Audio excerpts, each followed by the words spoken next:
22절부터 신명기서 33장 22절부터 29절까지 봅니다. 구약 성경 317페이지입니다.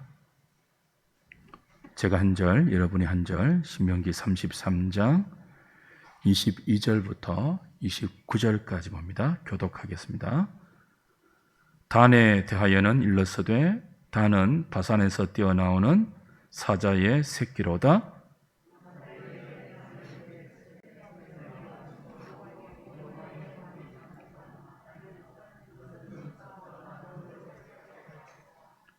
아셀에 대하여는 일러서되 아셀은 아들들 중에 더 복을 받으며 그의 형제에게 기쁨이 되며 그의 발이 기름에 잠길지로다.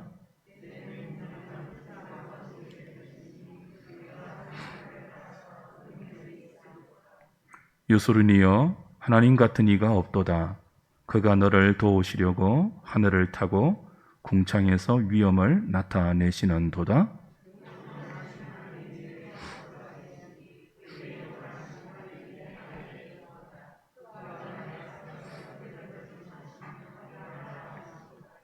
이스라엘이 안전히 거하며 야곱의 샘은 곡식과 새 포도주의 땅에 홀로 있나니 곧 그의 하늘이 이슬을 내리는 곳에로다.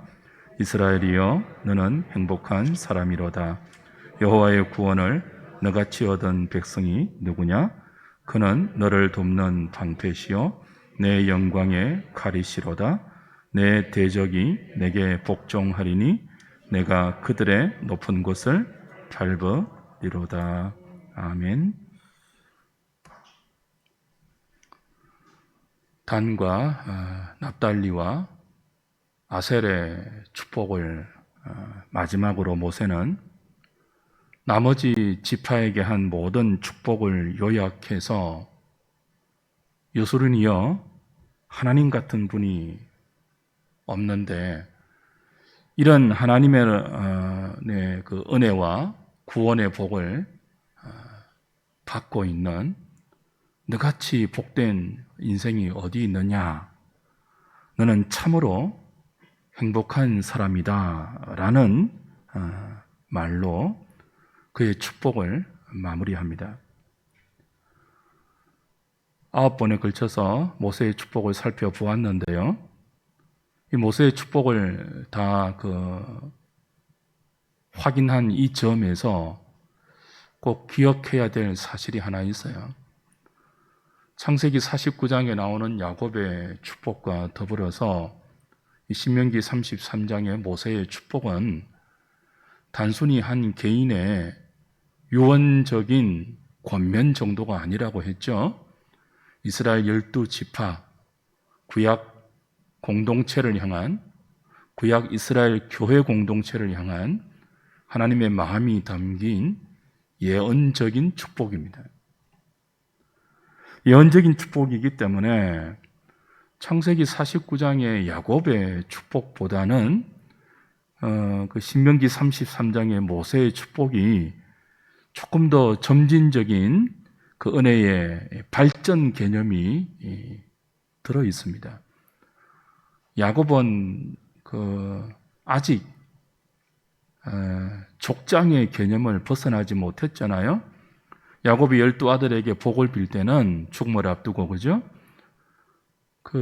이스라엘이라는 나라가 아직까지는 형성되지 않았거든요. 가족 개념에 불과했잖아요. 12아들에게 물론 하나님의 예언적인 은혜가 담겨 있지만 아버지가 아들에게 사실은 복을 빈 그것이 이스라엘 공동체의 어떤 신앙의 기초가 되고 그것을 기점으로 해서 장차 이스라엘이라는 제사장 나라가 성립이 되는 거죠. 430년이 훌쩍 지난 후에 야곱의 가족들이 애굽으로 이주한 뒤, 그죠? 이제 거기서 번성하고 나라를 이루고 민족을 이루어서 때가 되매 모세를 리더로 해서 출애굽을 하죠. 그리고 시내산에 당도해서 공식적으로 하나님과 언약을 체결하죠. 너희들은 나의 백성이 되고 나는 너희들의 하나님이 된다는 공식적인 시내산 언약을 통해서 이스라엘은 열방의 제사장 나라로 세워집니다. 거기에 핵심적인 역할을 한 인물이 누구예요? 모세예요. 이 모세가 이제 죽음을 앞두고 자기는 그 모압 평야에서 가나안 땅을 들어가지 못하지 않습니까? 들어가야 할 출애굽 2세대에게 축복을 하죠. 마지막 축복을 하는데 이 축복은 그 430년 전에 야곱의 축복보다 훨씬 더 하나님의 언약과 그 은혜의 개념이 확장되고 발전되어서 나타납니다. 가나안 땅에 들어갈 너희들에게 하나님이 어떤 은혜를 준비하고 있는지, 거기서 이런 하나님의 복과 은혜를 받은 너희가 어떤 모습과 어떤 내용의 삶을 살아야 하는지가 모세의 축복에 고스란히 담겨 있습니다. 누차 말씀드렸죠. 신명기 33장은 꼭 창세기 49장과 같이 해석해야 됩니다. 공동체를 향한 하나님의 예언적인 축복이기 때문에 12지파를 향한 그 야곱의 축복과 모세의 축복이 어떤 다른 점이 있고, 다름에도 불구하고 어떤 한 공통점을 향하여서 하나님이 이들에게 이런 축복을 허락하셨는지를 확인해야 되는데요. 일단 야곱의 축복에는 축복 같지 않는 축복이 많았죠. 거의 저주에 가까운, 아니 대놓고 저주를 선언한 그런 축복이 있었지 않습니까? 우리 창세기 49장으로 가서 조금 확인할 필요가 있습니다. 창세기 49장 3절부터 보십시오. 장자 르우벤부터 야곱이 축복하는데 처음부터 이 축복이 축복 같지 않아요. 르우벤아, 너는 내 장자요 내 능력이요 내 기력의 시작이라. 위풍이 월등하고 권능이 탁월하다마는 물의 끓음 같았은즉 너는 탁월하지 못하리니 내가 아버지의 침상에 올라 더럽혔음이로다. 그가 내 침상에 올라섰도다. 야곱이 처음 장자에게 축복하는데 탁월하면 안 된대요. 그죠? 르우벤은 장자라는 탁월한 지위를 받았지 않습니까? 근데 그 지위와 장자의 힘을 이용해서 아버지의 침상을 더럽혔죠. 그래서 야곱은 이 르우벤에게 있는 죄성을 알고 그의 기질과 그의 성품의 악한 단점을 알고 너에게는 탁월하지 못한 것이 차라리 복이다. 장자의 신분과 지위가 주어지면 너 그것 가지고 범죄하지 않았느냐? 아비의 침상을 더럽혔지 않느냐? 그러니 앞으로 차라리 탁월하지 않고 힘이 없어서 죄를 짓지 않고 평범하게 살아가는 것이 너에게는 복이다. 뭐 이런 축복을 빌었거든요. 이어 나오는 시몬과 레위 보십시오. 5절, 49장 5절. 시몬과 레위는 형제요 그들의 칼은 폭력의 도구로다. 내 호나 그들의 모의에 상관하지 말지어다. 내 영광아 그들의 집회에 참여하지 말지어다. 그들이 그들의 분노대로 사람을 죽이고 그들의 혈기대로 소의 발목 힘줄을 끊었음이로다. 그 노여움이 혹독하니 저주를 받을 것이요 분기가 맹렬하니 저주를 받을 것이라. 내가 그들을 야곱 중에서 나누며 이스라엘 중에서 흩으리로다.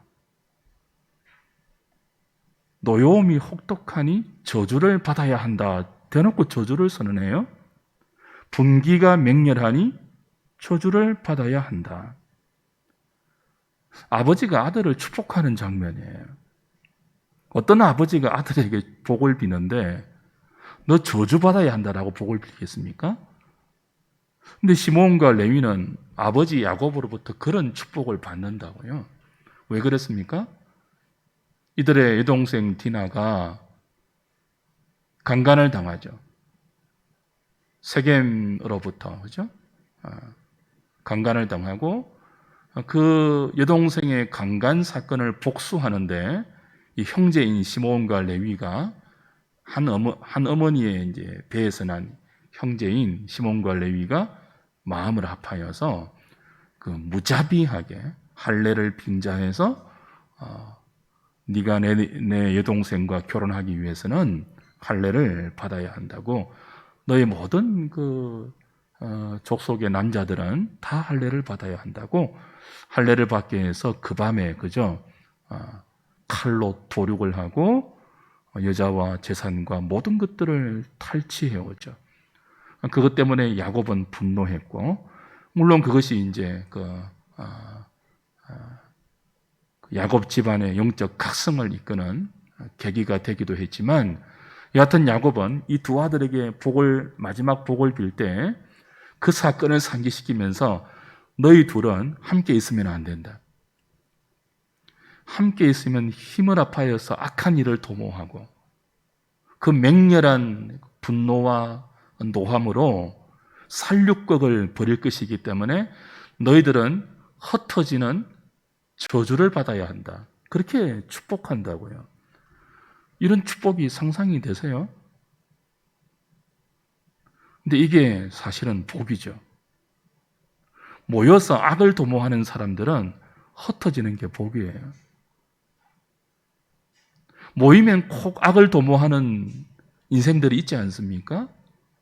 함께 모여 은혜를 나누고 사람을 살리고 공동체를 세우지 않고 함께 모여서 머리를 맞대는데 악이 나와요. 시몬과 레위가 그랬다는 거예요. 그래서 너희들은 흩어지는 저주를 받아야 한다라고 했는데 사실은 그 저주가 복이 되는 거죠. 오늘 본문에 나오는 단도 야곱의 축복에는 굉장히 부정적인 내용으로 점철되어 있습니다. 49장 16절, 17절 보십시오. 단은 이스라엘의 한 지파같이 그의 백성을 심판하리로다. 단은 길섭의 뱀이요 샛길의 독사로다. 말굽을 물어서 그 탄자를 뒤로 떨어지게 하리로다. 그 야곱의 축복에는 저주 같은 축복이 많고 축복 같지 않는 축복이 많다고 하는데 단 지파를 향해서도 동일해요. 처음보다 나중에 더 안 좋은 복을 빌고 있죠. 단 같은 경우는 16절에 처음에는 이스라엘의 한 지파같이 그의 백성을 심판한다라고 했습니다. 그 백성의 재판관이 된다는 뜻이죠. 그 정도로 탁월하고 도덕적으로 윤리적으로 또 하나님의 뜻을 분별하는 그런 지혜를 가졌다고 하는데 나중에는요 17절에 길섭의 뱀이다, 샛길의 독사다 그래요. 재판관으로 시작했던 단이 나중에는 뱀과 독사처럼 사람들의 발꿈치를 물어서 말에서 탄자를 떨어뜨리는, 실족하게 하는 독사와 뱀 같은 인생이 될 수 있으니까 조심하라는 축복이에요. 실제로 단지파는 단지파에서 삼손이 나오지 않습니까? 삼손이 블레셋과 싸우게 될 때 삼손을 돕기를 거절하고 삼손을 결박해서 블레셋에게 넘기는 일을 단지파가 하죠. 그러니까 뱀처럼 독사처럼 말의 탄자를 물어서 떨어뜨리게 하는 그런 일까지 한단 말이죠. 근데 야곱은 아버지니까 자식의 장점도 알고 단점도 알고 어떤 자식에게는 어떤 죄성이 가장 어떤 때에 잘 드러나는지를 누구보다 알 것 아니에요? 그러니 죽기 전에 이 아들들을 축복하면서 그들의 단점이 혹은 그들의 죄성이 하나님의 은혜에 의해서 이렇게 나쁜 쪽으로 드러나지 않도록 경고하고, 이 자식들이 늘 자신 안에 있는 뿌리 깊은 죄성을 깨닫고 겸손하게 하나님의 은혜를 의지할 수 있도록 유언처럼 죽기 전에 이런 간절한 아버지의 마음을 담아서 축복을 하죠. 그래서 야곱은 단을 위해서 축복 기도를 하다가 처음보다 나중이 좋지 않게 되잖아요. 재판관으로 시작했다가 뱀처럼 되고 독삭처럼 되는 이 자식을 위한 예언적인 축복을 하다가 갑자기 그 축복이 기도로 바뀌어요. 18절 보십시오. 49장 18절. 같이 읽어볼까요? 시작. 여호와여, 나는 주의 구원을 기다리나이다. 아버지의 심정을 좀 느껴보셔야 됩니다. 로벤부터 시몬과 레위, 그리고 단까지, 중간에 저주 같은 축복이 안 나오는 자식도 있지만, 참 어떤 자식은 저주 같은 복을 빌어야 되고, 어떤 자식은 처음보다 나중이 훨씬 안 좋아질 것을 예견되기 때문에, 길르앗과 단이 그래요. 이들을 위해서 복을 빌다가 야곱의 축복은 갑자기 기도로 바뀝니다. 어떤 기도로 바뀌어요? 여호와여, 나는 주의 구원을 기다리나이다. 자식들의 구원을 위해서 기도하는 거죠.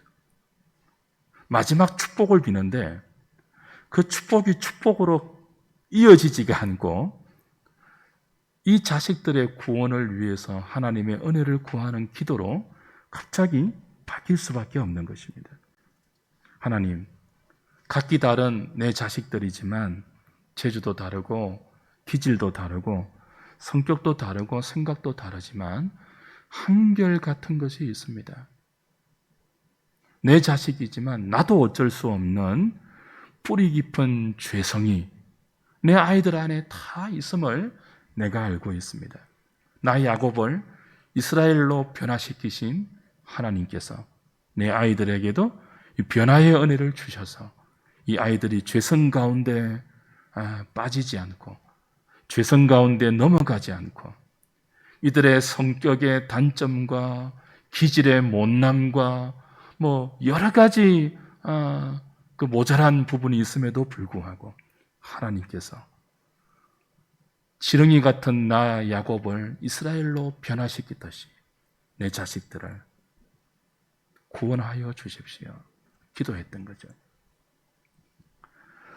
그런데 신명기 33장에 우리가 지금 확인하고 있는 모세의 축복을 보면요, 야곱의 축복에 나타나는 이런 저주성 축복 혹은 간절한 기도가 담긴 그런 축복은 찾아볼 수가 없어요.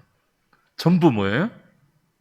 하나님의 은혜와 하나님의 사랑과 하나님의 넘치는 복을 이렇게 기원하고 있는 그런 내용으로 처음부터 마지막까지 이어져 있습니다. 야곱이 저주했던 로벤도 그렇고 레위 같은 경우는요, 야곱은 시몬과 레위를 이렇게 흩어버렸지 않습니까? 대놓고 저주를 했거든요. 너희들에게 저주가 있어야 한다. 흩어지는 저주가 너희들에게는 복이다 그랬는데 모세는 이런 레위를 축복할 때 신명기 33장 8절부터 11절을 보면 그 흩어지는 야곱이 흩어져야 한다고 저주했던 그 저주를 어떻게 바꾸고 있죠?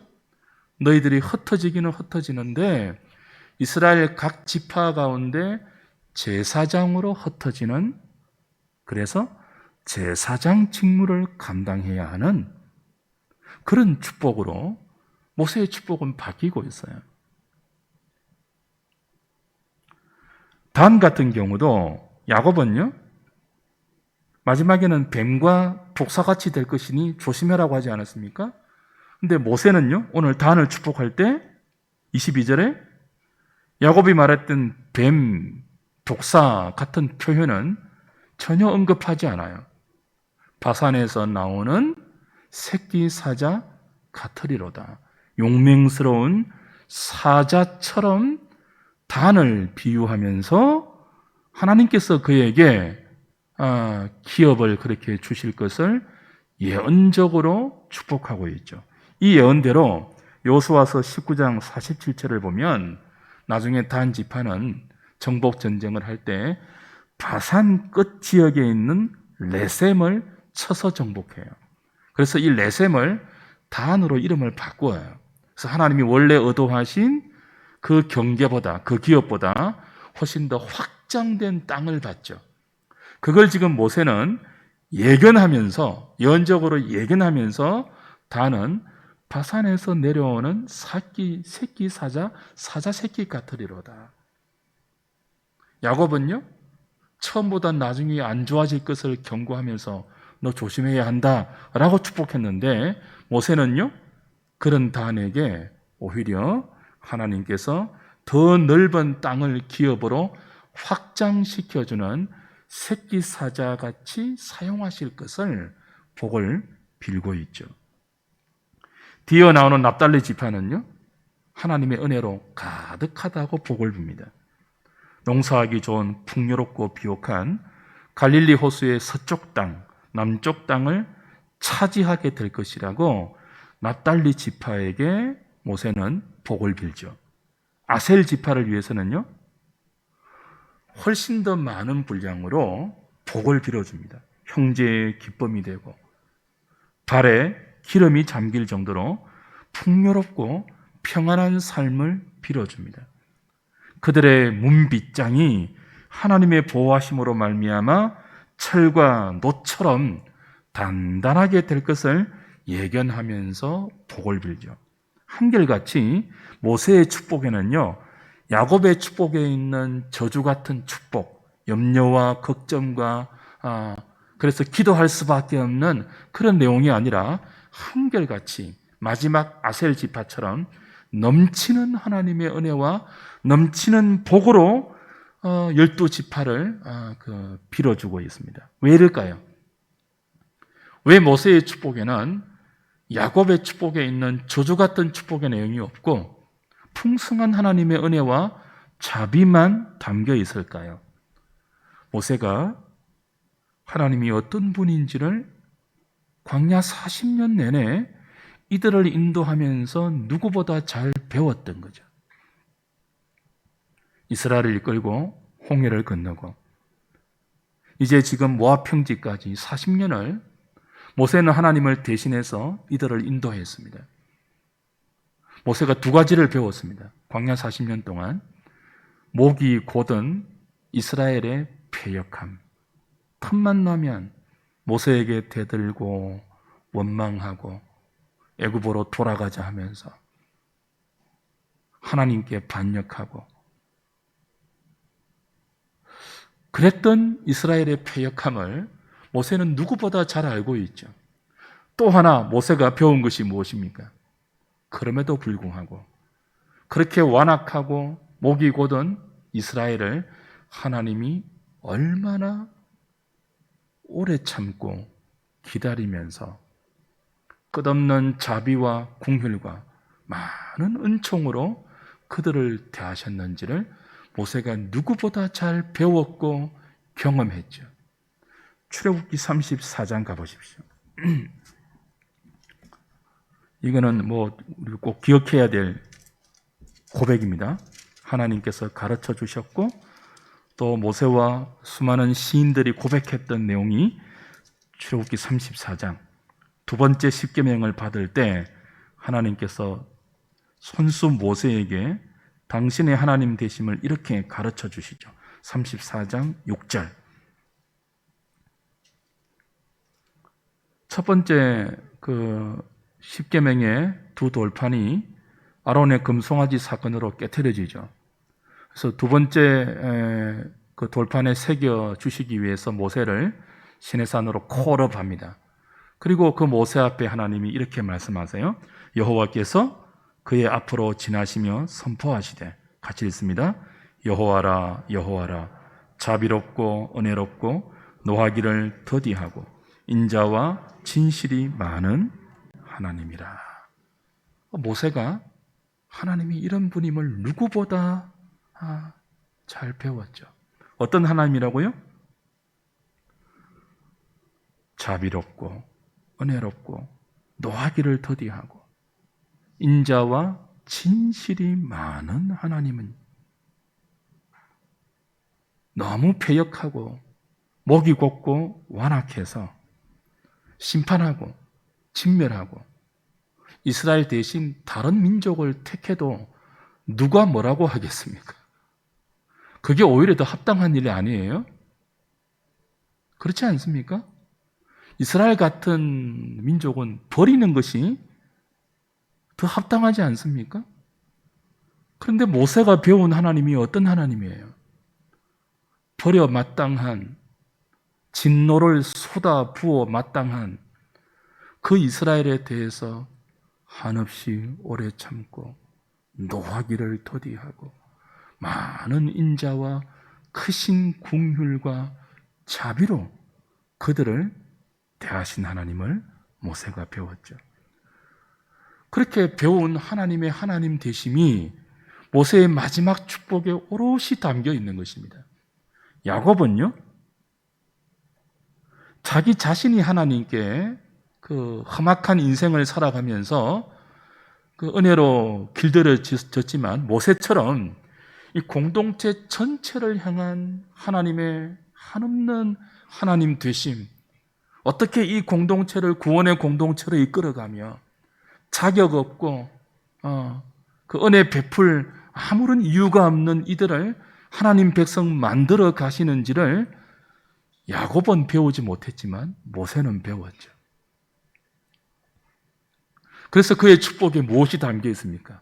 이런 하나님의 하나님 되심에 대한 믿음이 담겨 있고, 야곱이 걱정한 그 모든 12지파에 대한 저주가 오히려 복이 되는 그런 약점과 그런 죄성이 있음에도 불구하고 그 죄성보다 더 큰 하나님의 은혜가 이들을 반드시 바꾸고야 말 것을 모세는 믿으면서 12지파를 향한 축복에 저주가 없고 염려가 없고 걱정이 없고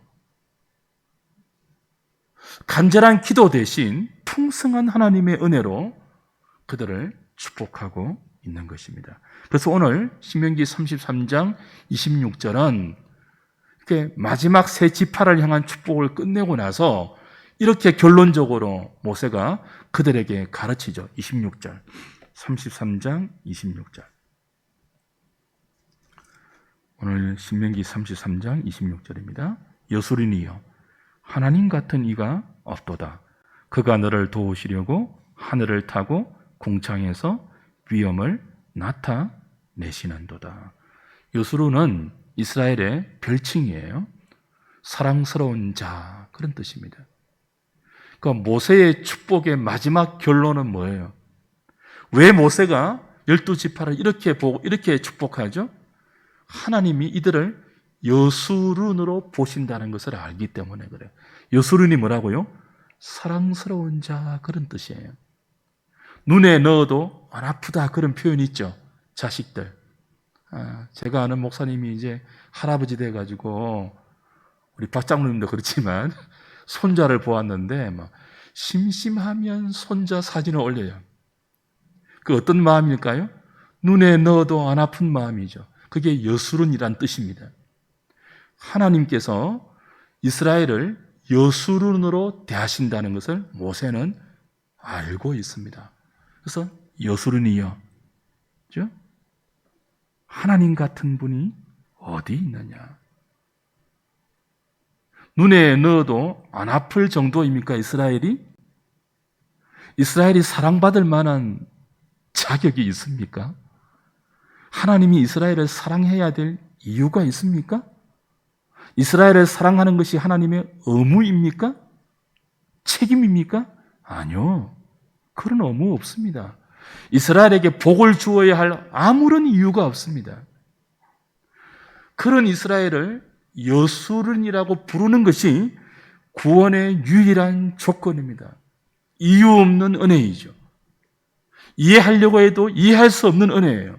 왜 이런 사랑을 받는지. 내가 사랑받을 만한 아무런 조건이 없고 자격이 없고 그런 예쁜 일을 한 적이 없음에도 불구하고 광야 40년 내내 이들이 하나님께 한 일이 있다면 시간마다 틈을 내어서 하나님을 대적하고 하나님을 거역하고 하나님을 노하게 했던 일밖에 없는데, 이런 하나님, 이런 이스라엘에 대해서 하나님은 노하기를 더디하면서 눈에 넣어도 아프지 않는 여수run으로 여겨주시니 이런 하나님이 어디 있느냐라고 이야기하죠.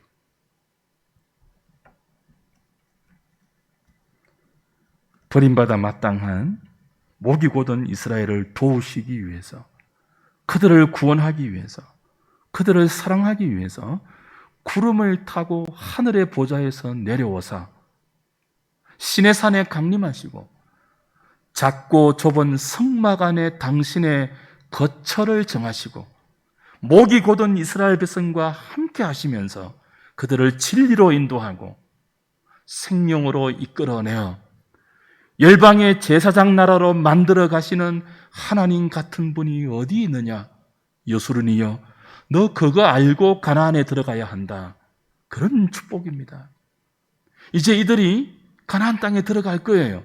모세는 들어가지 못하는 그 약속의 땅에 들어갈 거예요.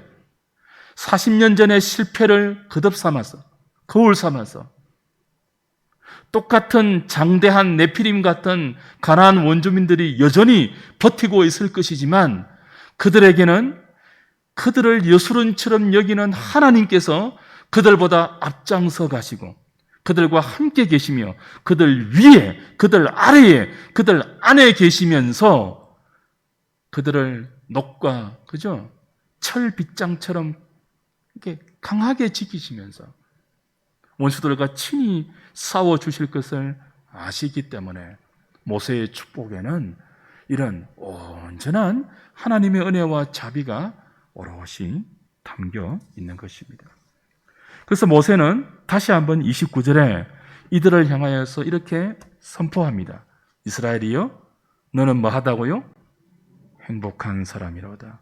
여호와의 구원을 너같이 얻은 백성이 누구냐? 그는 너를 돕는 방패시요 내 영광의 칼이시로다. 내 대적이 내게 복종하리니 네가 그들의 높은 곳을 밟으리로다. 주 안에 사랑하는 여러분, 은혜를 입을 자격이 없는 이스라엘이 하나님께 은혜를 입어서 구원의 복을 얻고 하나님과 더불어 살아가는 그런 민족이 되었다면, 이들보다 복된 인생이, 이들보다 복된 나라가 어디 있겠냐는 것이 모세의 축복의 결론입니다. 여수run이여, 너희들은 행복자로다. 가진 것이 없고 아직은 광야에 있잖아요. 아직은 아무것도 없잖아요. 그런데 너희들보다 행복한 인생이 없다. 이것이 구원받은 성도를 향한 하나님의 예언적인 축복이고, 우리가 우리 자신을 바라보는 성도의 자기 인식이 되어야 합니다. 근데 이런 이스라엘보다 더 복된 존재가 여기 앉아있는 신약 성도인 저와 여러분입니다. 구약 성도는 아무리 여수run의 은혜를 받았다 할지라도, 아무리 모세가 너희들보다 행복한 인생 없다고 복을 빌고 선포해 주어도 여기 있는 여러분보다 복된 존재가 아니에요. 왜냐하면 그들은요, 가장 귀한 하나님의 선물인 예수 그리스도를 바라는 것들의 실상으로 받지 못했잖아요. 희미한 그림자로, 모형으로, 하나님이 마련해 주신 율법의 그림자와 제사의 모형으로 희미하게 바라보고 희미하게 누렸을 뿐이에요. 그런데도 복되다고 합니다. 왜요? 그나마도 받을 자격이 없거든요. 근데 우리는요, 말로 설명이 안 되는, 온 우주를 다 주어도 바꿀 수 없는 하나님의 독생자를 우리의 기업으로 받았지 않습니까? 그러니 신약 성도보다 복된 인생이 어디 있습니까? 구약 성도들은 아무리 많은 이적과 기사를 보았다 할지라도 그들 안에 성령이 내주하지는 않았거든요. 근데 신약 성도인 우리에게는요, 하나님의 독생자가 십자가에 우리 죄를 위해서 대속의 죽음을 죽으시고 장사된 지 사흘 만에 부활하시고 아버지와 함께 성령을 보내시어 우리 안에 거하시잖아요. 내가 너희 안에, 너희가 내 안에 있나니. 이런 신약 성도보다 복된 인생이 있습니까? 여러분의 존재가 이렇게 복된 존재임을 믿으셔야 됩니다. 여러분이 살고 있는 아파트 평수로 여러분의 존재 가치를 측정하지 마세요. 여러분이 가지고 있는 저금 통장의 액수로 하나님이 여러분을 사랑하는 그 사랑의 농도를 재지 마세요. 여러분 안에 누가 계시다고요? 성령이 계시고 성령을 통하여 아버지와 아들이 우리와 함께 계시잖아요. 여수로나 하나님 같은 분이 어디 있느냐? 구약 성도가 그 하나님의 외적인 은혜를 가지고 죄에서 건진받아 구원을 받았어도 너 같은 행복한 인생이 없다고 모세가 축복했다면 하나님의 독생자 예수 그리스도를 모시고 사는 한시도 떨어지지 않고 성령께서 말할 수 없는 탄식으로 너희들을 위해서 빌면서 간구하는 존재가 된 너희들이야말로 얼마나 복된 존재이냐 하는 이 말씀이 오늘 모세의 축복이 우리에게 결론적으로 교훈하는 메시지입니다. 이 한량없는 은혜를 우리가 받고 있다면 어떻게 살아야 할까요? 자격 없는 은혜를 우리가 받았지 않습니까? 마땅한 은혜 아니거든요. 당연한 은혜 아니거든요. 여러분, 은혜를 당연하게 여기면 안 됩니다. 우리 은혜 받을 만한 자격이 없는 죄인들이에요. 하나님 우리를 구원해야 될 의무가 없어요. 전부 지옥에 보내야 마땅한 존재들이에요. 근데 웬일인지 에서는 미워했지만 야곱은 사랑했듯이 웬일인지 우리는 선택하시고 때가 되어 그리스도를 통해서 구원하시어 주의 몸된 교회의 지체로 부르시고 오늘까지 성령을 통하여 우리를 진리로 인도하고 있지 않습니까? 이 은혜를 받았다면 어떻게 살아야 할까요? 27절 보십시오.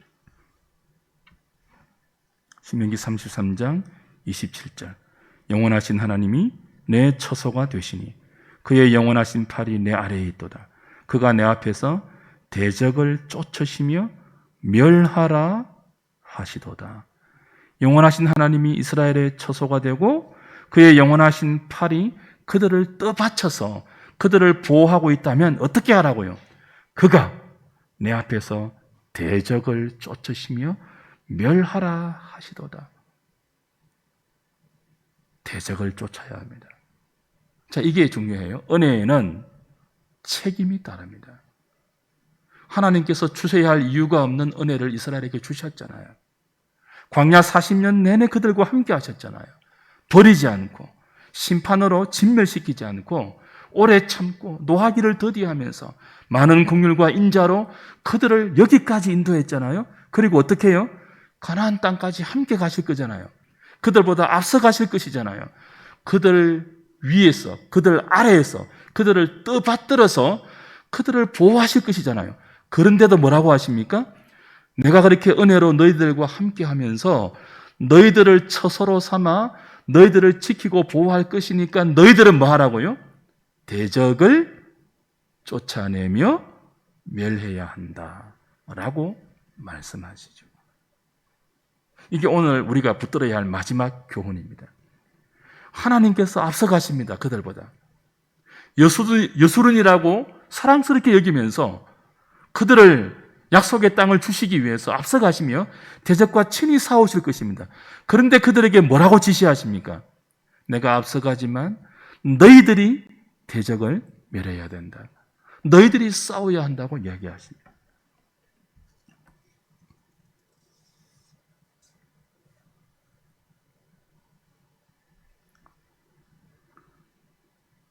우리의 대적이 있죠. 가나안 정복을 앞둔 이스라엘에게 대적은 가나안 원주민이라면 오늘 우리가 쫓아내고 우리가 멸해야 할 우리의 대적은 뭘까요? 죄와 탐욕과 이기심으로 물든 하나님을 우상처럼 섬기는 우리의 욕망들입니다. 헛된 목표들이죠. 돈을 벌려면 하나님 찾지 않아도 돈을 벌 수 있어요. 악착같이 돈 모으고 열심히 살면 악인들도 부자 될 수 있잖아요. 학생들이 좋은 대학 가려면요, 하나님 찾지 않아도 갑니다. 뭐 서울대는 그리스도인만 갑니까? 열심히 공부하고 밤잠 자지 않으면 불신자들도 좋은 대학 가요. 그런데 은혜를 잊고 사는 그리스도인들만이 할 수 있는 게 있잖아요. 그게 뭐죠? 죄를 이기는 일입니다. 우리의 대적이 뭡니까? 죄입니다. 죄를 짓게 만드는, 부추기고 속이는 원수들이 대적입니다.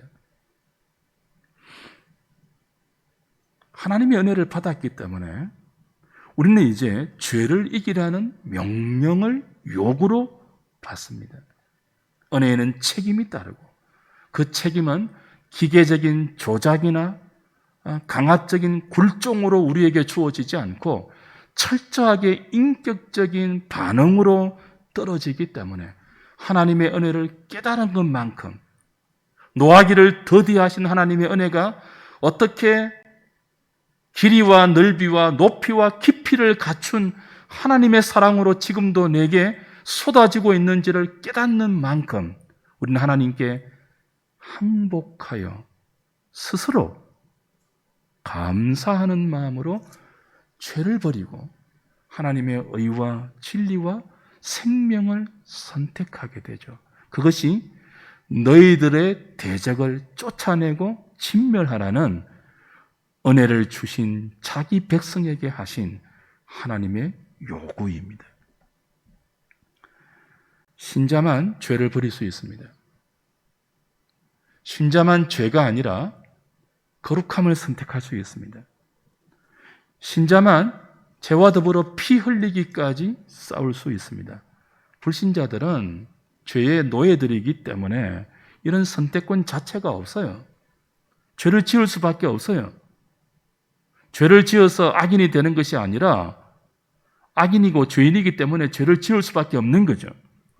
그러나 신자는 예수 그리스도의 은혜로 죄와 사망의 법에서 해방된 유일한 자유인들이죠. 성령의 능력으로 하나님의 율법이 가르치는 하나님 사랑과 이웃 사랑의 삶을 살 수 있는 유일한 인생이 그리스도 안에 있는 신자들이죠. 자신을 불의의 병기로 드리지 않고 의의 병기로 바칠 수 있는 유일한 존재가 누구입니까? 여수린이라고 부름받는 하나님의 사랑을 입고 있는 하나님의 은혜 가운데 살아가는 주의 백성들이죠. 오늘 모세의 축복의 마지막을 배우면서 우리에게 주어진 하나님의 말씀을 가슴에 담을 수 있기를 바랍니다. 그 은혜를 잊고 살기 때문에, 그 은혜가 오늘도 저와 여러분에게 쏟아부어주고 있기 때문에 하나님이 다른 요구하지 않습니다. 우리 보고 돈 벌어오라고 하지 않습니다. 우리 보고 뭐 어떤 위대한 일을 이루어서 나에게 바치라고 하지 않습니다. 네가 할 수 있는, 네가 발을 딛고 살아가는 너의 삶의 일상 속에서 네가 할 수 있는 죄를 버리는 일을 하라. 네가 할 수 있는 의를 선택하고 진리를 쫓고 하나님의 생명을 이루는 그 일을 하라고 이야기하십니다. 네가 여수른이라면, 나의 은혜와 사랑을 받고 사는 행복한 인생이라면 그것이 마땅하지 않냐. 모세의 축복은 우리에게 이 사실을 가르치고 있습니다.